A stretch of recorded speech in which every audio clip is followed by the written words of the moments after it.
back to another episode of Stitchin' Saturday.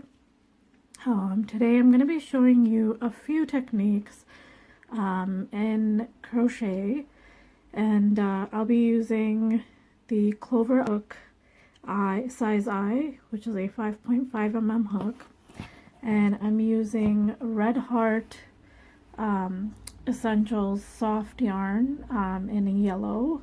I think it's called Dandelion. And so today I'm going to show you how to do single crochet, double crochet.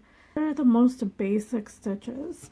So first let me start off by showing you how to chain. So before you start any crochet project, either you'll be working in the round or you'll be working flat. So if you're working flat, you're gonna have to do a chain. So basically what you do is just make a slip knot. So do this, then you have that, and then just pull up that yarn. There's your slip knot. So you have a slip knot, and then you can chain however many chains that the project calls for. So let's do 1, 2, 3, and 4. So let's do 5. Okay, so now we have 5 chains. So let's do single crochet across. So single crochet, the way you do it is you take your hook, you put it into the chain, and you pull up the yarn like that, and then you have 2 loops, right? Now you're gonna grab some more yarn and then pull it through those 2 loops. So that's your single crochet. It's very easy.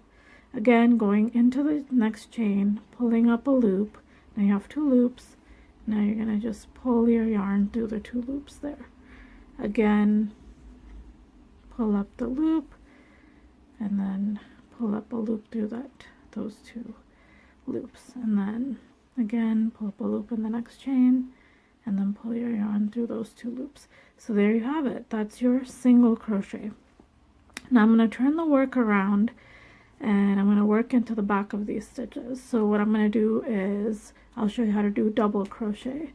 So before I do that, I'm going to chain 2. So 1, 2, just because you want the stitches to all be the same height and even. So that's why I'm doing the chain 2. Then I'm going to go in. First I'm going to wrap yarn around like that, and then go into the next chain, pull up some more yarn, and then pull up yarn through the first 2 loops, and then grab some more yarn, pull it to the next 2 loops. I know it looks kind of challenging, but it's not, I promise. So you're going to so basically first you're going to yarn over on your hook like that, pull the yarn over around your hook, then you're going to go in and pull up yarn from there. So now you have these 3 loops. So now you're going to take some more yarn and pull it through the first 2 loops, and then again take yarn and pull it through the next 2 loops. That's a double crochet.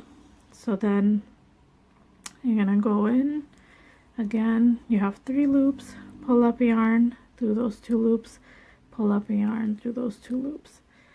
Again, yarn over, go in through the last chain. Now you have 3 loops, pull up, take some more yarn, pull it through these 2 loops, take some more yarn, pull it through those 2 loops. So that's a double crochet looks like. I'm going to turn my work around again. Now I'm going to show you half double crochet. So again, I'm going to chain 2 just to make things even. So then go into the next chain. First you're going to yarn over, go into the next chain. So with half double crochet, all you do is you're just pulling your yarn through all 3 loops at once instead of going into 2 loops and then 2 loops again. So yarn over, go in, pull up a loop, and then pull through all 3 loops.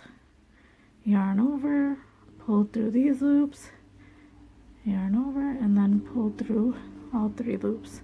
Go into the next chain, yarn over, and then go into the next chain, and then you're going to pull your yarn through all 3 loops. The last chain now, and then go in, yarn over, go in, and then you're gonna pull through all three. So that's what double crochet, that's what the half double crochet looks like. So it's a shorter stitch. Okay, so I'm gonna turn around again, and these are very common crochet stitches that are used on a lot of projects.